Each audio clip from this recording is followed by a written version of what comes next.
tutaungana na Mkristo mmoja ambaye hakutajwa jina lake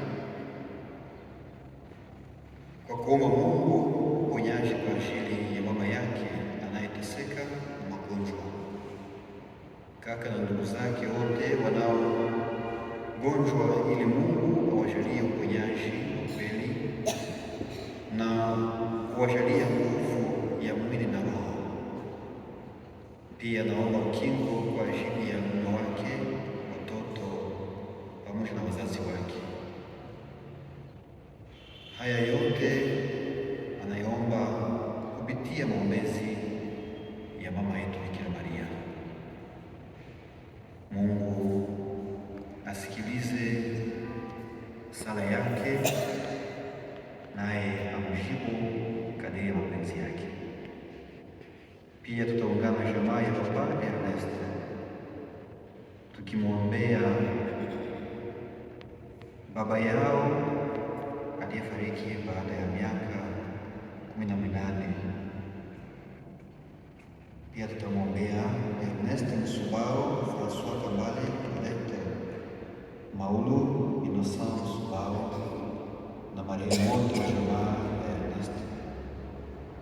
Mungu mwenye rehema nyingi aendelee kuwajalia pumziko la heri. Kwa jina la Baba na la Mwana na la Roho Mtakatifu.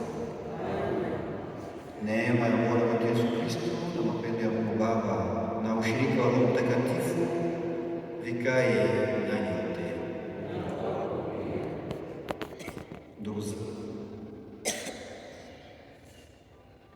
tuungame dhambi zetu ili tuweze kushirikiana ibada hii takatifu kwa furaha na amani.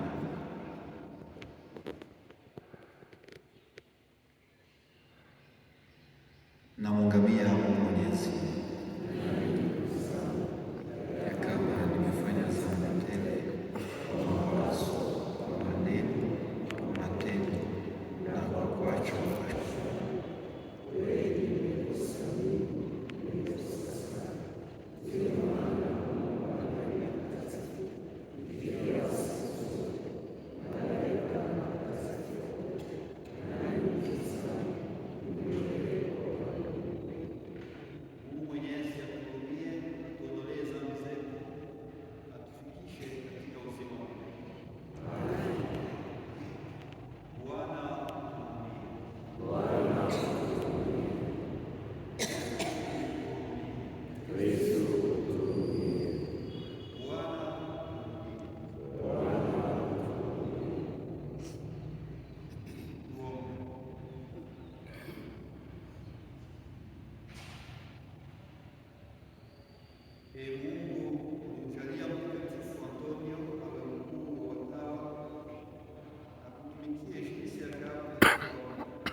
Somo katika kitabu cha kwanza cha Samueli.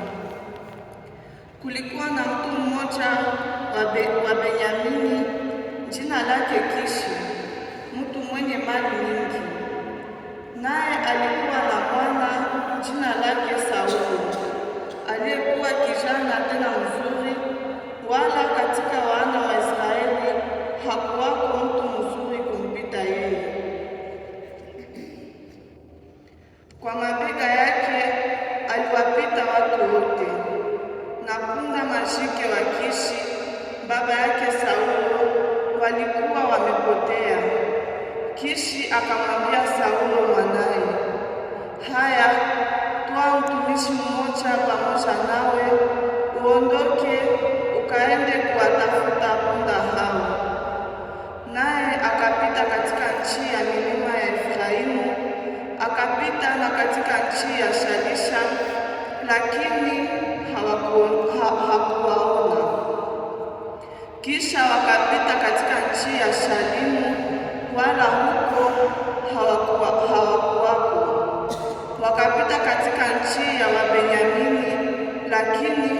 kuwapata.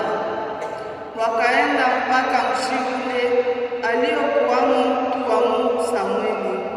Samweli alipomwona Saulo, Bwana alimwambia, huyu ndiye mtu atakayetawala taifa langu. Saulo akamkaribia Samweli mlangoni pa mji, akasema, tafadhali niambie, nyumba ya mwonaji iko wapi? Samweli akamjibu Saulo, mimi ndimi mwonaji.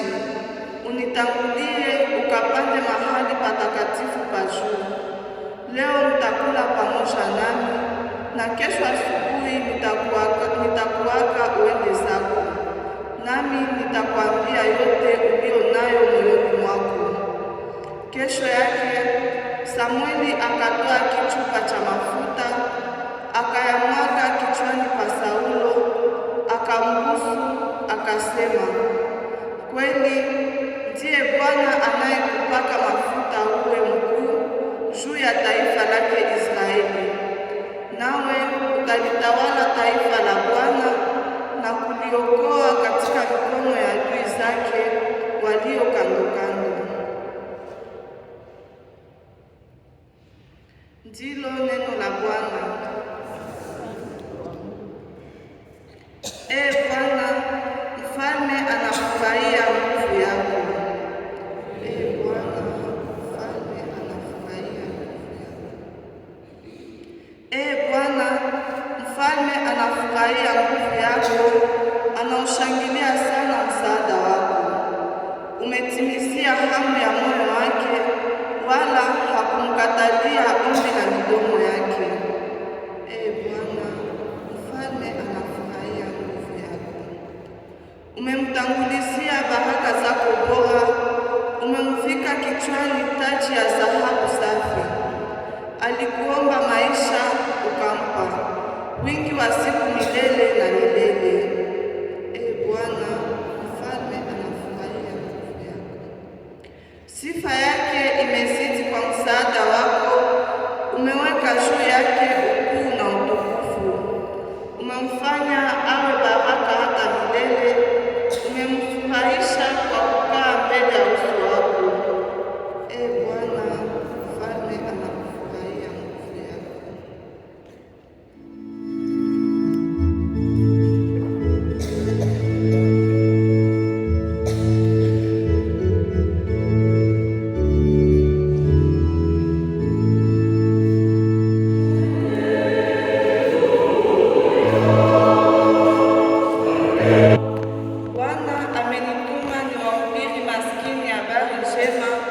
Kuwatangazia wafungwa kufunguliwa kwao.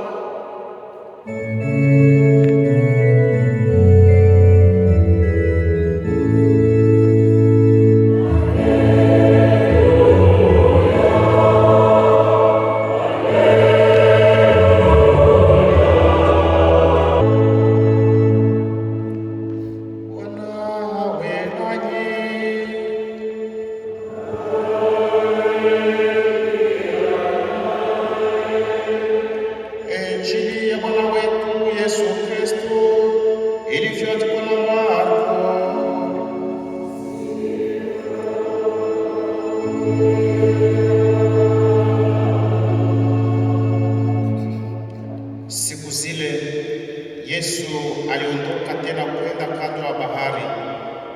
Kundi lote la watu wakamjia, akawafundisha. Alipopita njiani, akamwona Lawi mwana wa Alfeo amekaa penye nyumba ya kutozea kodi. Akamwambia, unifuate. Naye akasimama akamfuata. Ikawa Yesu alipokaa mezani katika nyumba yake Lawi, watoza kodi wengi na wenye dhambi walikaa mezani pamoja na Yesu na wafuasi wake, maana walimfuata walikuwa wengi. Na waandishi wa chama cha Wafariseo walipoona kwamba Yesu anakula pamoja na wenye dhambi na watoza kodi, wakawaambia wafuasi wake, Je, anakula na kunywa pamoja na watoza kodi na wenye dhambi? Yesu akasikia hayo, akawaambia, wanaohitaji mganga si wenye nguvu, bali wagonjwa. Nimekuja kuwaita sio wanyofu, bali wenye dhambi. Tushangilie neno la Bwana.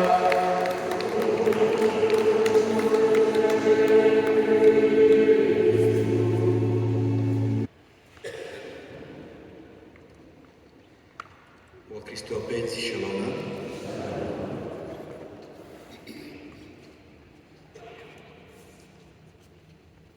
Nilipokuwa nafikiria maandiko matakatifu haya ya siku ya leo, jana magharibi, niliujiuliza swali moja. Ingawa padri hapa kwetu anachagua marafiki wa kutembea nao, wa kukula nao, wa kuishi nao, ni wale washege wa barabara, ni wale walevi, ni wale ambao hawana sifa nzuri katika jamaa zetu wala machoni petu. Maneno ingekuwa namna gani? Maneno hakika yangekuwa kama vile yale yale ya Wafariseo na waandishi wa sheria wanaomzunguka Yesu Kristo siku ya leo,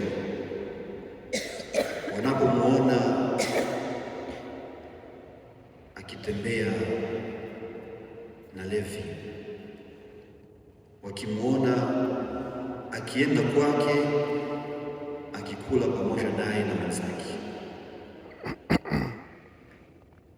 Wanajiuliza, kwa nini huyu ambaye tunamjua kama vile mtakatifu wa Mungu, huyu ambaye anakuja kutuonesha mfano ulio bora, kwa nini amechagua kutembea na wale walio wabaya? Amechagua kutembea na kula na wale wapagani kuliko kutembea na sisi ambao ni wanyofu, kuliko kutembea na kula pamoja na sisi tulio watakatifu. Wandugu wapenzi,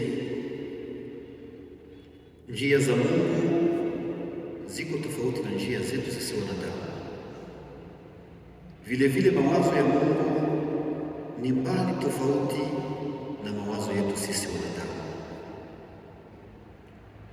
Mungu anachagua yule anayemtaka, anamchagua wakati anapotaka, na vile vile anamchagua mahali anapotaka. Inayomfurahisha Mungu, preoccupation yake majeure ni wokovu wa watu. Watu waongoke moyoni, wamtambue nao wamjie. Na anapochagua vile vile na kuita yule anayempenda, anayemtaka, hakika kriteri zake za uchaguzi haiko kama vile kriteri zetu wanadamu, kwa sababu Mungu haangalie mbele atuchague vile tulivyo. Hapana, haangalie utakatifu wetu, unyofu wetu, haangalie. Hapana, anapotuchagua Mungu haangalie pato letu, ni nini tulio nayo. Hapana, anapotuchagua Mungu haangalie ni mahali gani tunapotokea. Hapana, hata na Yesu Kristo alipozaliwa, wakati alipokuwa anafundisha, kupitia mafundisho yake yaliyokuwa yanapita fahamu za wanadamu, watu walikuwa wanajiuliza, je, hata Nazareti kunaweza kutoka kitu kilicho bora kama vile mtu huyu. Inikumbusha na sisi hata katika mafundisho yetu katika seminari, ilikuwa kama vile Wafarisayo hao wanaposikia unatoka Mutogo, unatoka Walikale, unatoka sijui wapi, wanaanza kukwambia est-ce que de Birambizo, de Mutogo, de Walikale peut sortir quelque chose de bon. Yaani kwa mafikiri ya watu, Mungu anapasha kuangalia stili ya mwanadamu, mahali le milieu evolué ambao anatoka kusudi aweze kumchagua na kuweza kumweka katika utumishi wake. Lakini siku ya leo tumeona namna gani mawazo ya Mungu yako mbali tofauti na mawazo yetu. Amechagua huyu Lawi ambaye atakuwa Mateo, anamtosha katika kiti chake cha utoza kodi, anamweka katika utumishi wake, utumishi wa Injili. Tumesikia namna gani katika somo la kwanza, ni Mungu ambaye zaidi est Dieu qui compatit avec les pauvres, avec les faibles. Anawaendea, anaingia katika mambo ya wale waliowazarauliwa, wale waliotupiliwa, wale wanaokanyangwa. Saulo kwa mwendo wake, kwa matendo yake, kwa maisha yake, tunajua vile alivyokuwa. Lakini leo Mungu ameruhusu, amekubali apakwe mafuta na Samweli. Wandugu wapenzi, kupitia mafundisho haya tunaweza kutosha somo gani? Somo lilo kubwa ni kuwa Mungu siku zote yuko upande wa wale walio wadogo. Mungu yuko upande wa wale wanaonyenyekea, wanaojishusha. Mungu yuko kwenye upande wa wale ambao hawajikonsidere, hawachukue thamani zao na kuziweka wala kuzilinganisha na ukubwa wa Mungu. Na sisi wandugu wapenzi, tunapofikiria juu ya maandiko haya na maneno haya, tunaweza kujiuliza swali hilo la maana: ni wangapi maishani mwetu ambao tuliweza kufuta katika akili zetu, wale ambao hawangali kwenye roho yetu, tumekwisha kuwaua kwa maneno yetu, kwa mawazo yetu na kwa namna yetu ya kuishi.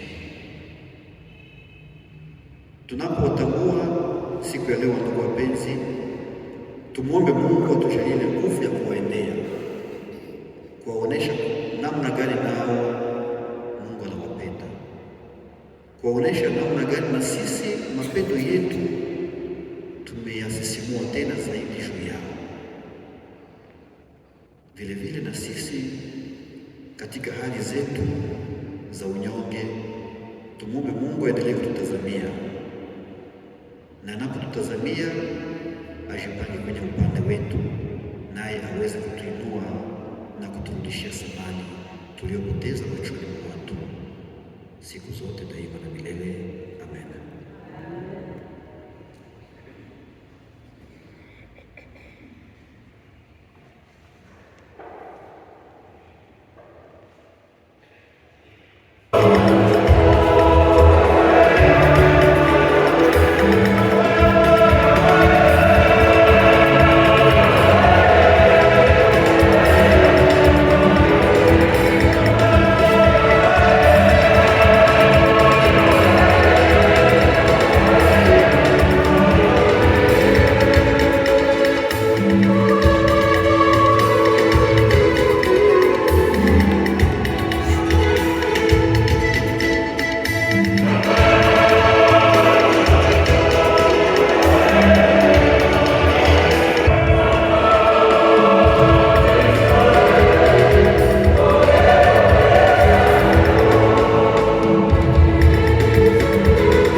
Bwana, tunakuomba upokee matoleo yetu tunayoweka dareni pako sisi watumishi wako, tukimkumbuka Antonio Mtakatifu.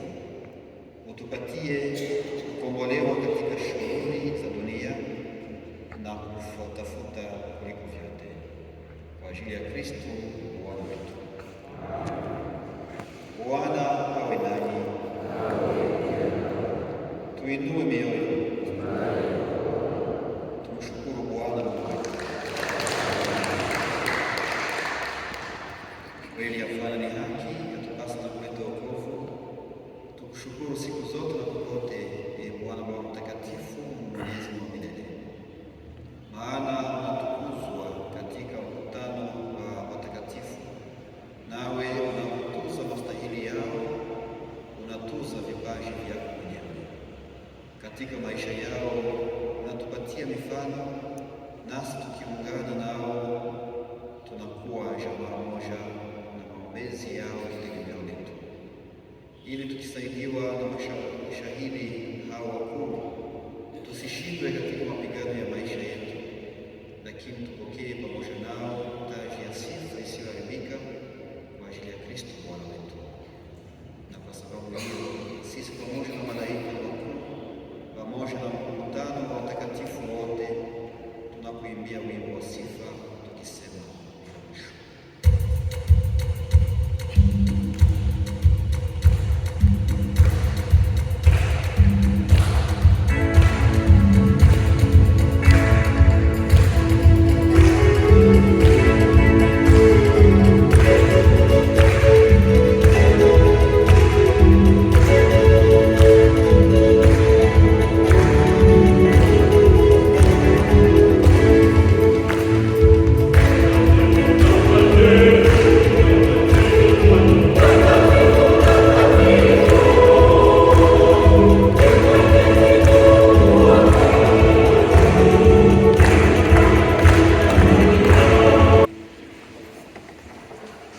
Bwana ndiyo mtakatifu kweli na asili ya utakatifu wote.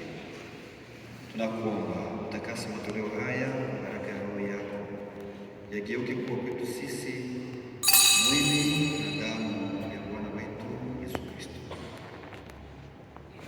Yeye siku ile alipotolewa akikubali mateso yake, alitoa mkate, akashukuru, akaumega, akawapa wafuasi wake akisema, twaeni na kuleni wote, kwani huu ni mwili wangu utakaotolewa kwa ajili yenu.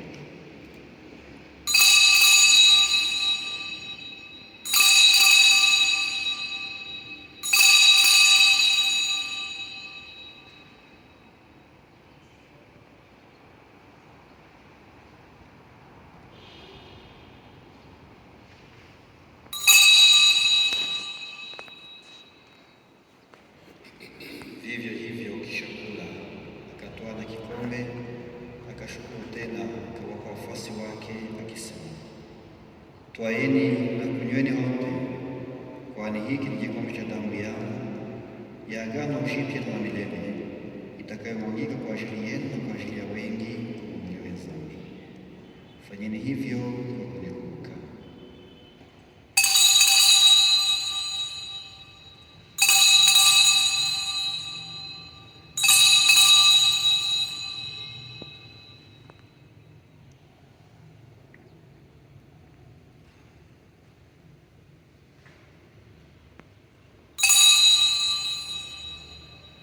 Kila mara tunapokula mkate huu na kunywa kikombe hiki, tunatangaza kifo chako, Bwana, mpaka utakapokuja. Ndiyo maana tukikumbuka kufa na kufufuka kwake mwana wako, tunakutolea Bwana mkate wa uzima na kikombe cha wokovu. Tunakushukuru kwa kuwa umetujalia tusimame mbele yako na kutumikia. Tunakuomba na tunakusihi, ili tukipokea mwili na damu ya Kristo tuunganishwe na Roho Mtakatifu katika umoja. Uikumbuke Bwana eklezia yako inayoenea duniani kote, uikamilishe katika mapendo, pamoja na Papa wetu Leo wa 14 na askofu wetu Wilingumi na mapadri na mashemasi na wote wenye kuitumikia eklezia. Uwakumbuke watumishi wako Adelar Katembo, Philippe Shibimana, Ernest Nsubao, François Kambale, Colette Maulu, Innocent Nsubao na marehemu wote wa jamaa ya Ernest uliowaita kwako watoe katika dunia hii. Wafanyizie wao walioungana mwana wako wakifanana naye katika kifo chake, waungane pia naye katika ufufuko. Wakumbuke pia ndugu zetu waliopata kulala matumaini ya ufufuko, na kwa huruma yako wakumbuke marehemu wote, wapokee katika mwanga wa utukufu. Tunakuomba utuhurumie sisi wote, kwa namna upekee umhurumie na kusikiliza maombi na hitaji ya Kristo huyu mama aliyeomba misa hii kwa ajili ya kuomba uponyaji kwa ajili ya mama yake, kaka na ndugu zake walio wagonjwa. Uweze kuwajalia uponyaji wa kweli, uwajalie nguvu ya kwenda roho, uwajalie mkingo mume wake, watoto wake pamoja na wazazi wake. Tupate sisi wote kushirikia uzima wa milele pamoja na Bikira Maria mzazi mtakatifu wa Mungu, na Yosefu mtakatifu mume wake bora, na mitume na watakatifu wote waliokupendeza tokea dunia hii, tuweze nasi kusifu kwa shangwe kuu katika Yesu Kristo mwana wako.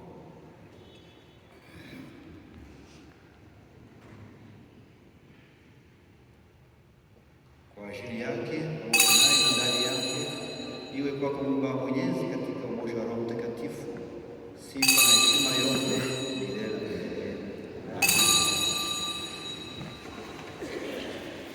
Baba yetu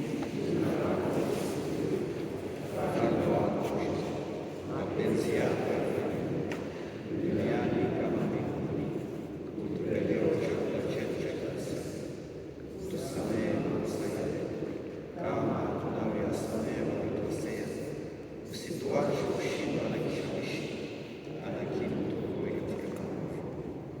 Ee Bwana, tunakuomba utuokoe katika maovu yote, tupatie amani katika siku zetu, tusaidie kwa msaada wa huruma yako, tuepuke dhambi siku zote na tukingwe na masumbuko yote, maana tunangojea kwa tumaini heri ya Kristo Yesu Mwokozi wetu.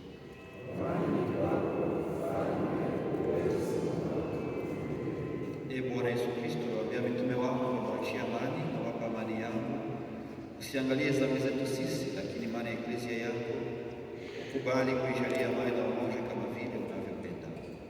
Unaishi na kutawala milele na milele. Amani ya Bwana iwe nanyi siku zote. Katika mapendo ya Kristo mpeane amani.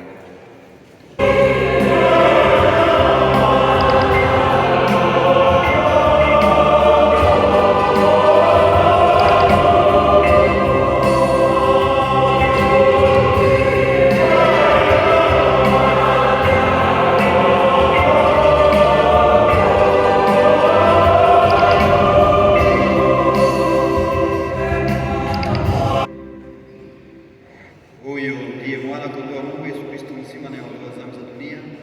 Heri sisi wote wenye kualikwa karamu yako.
utuwezeshe kushinda vishawishi vyote kama ulivyomsaidia Mtakatifu Antonio kushinda maovu yote na kukutumikia wewe.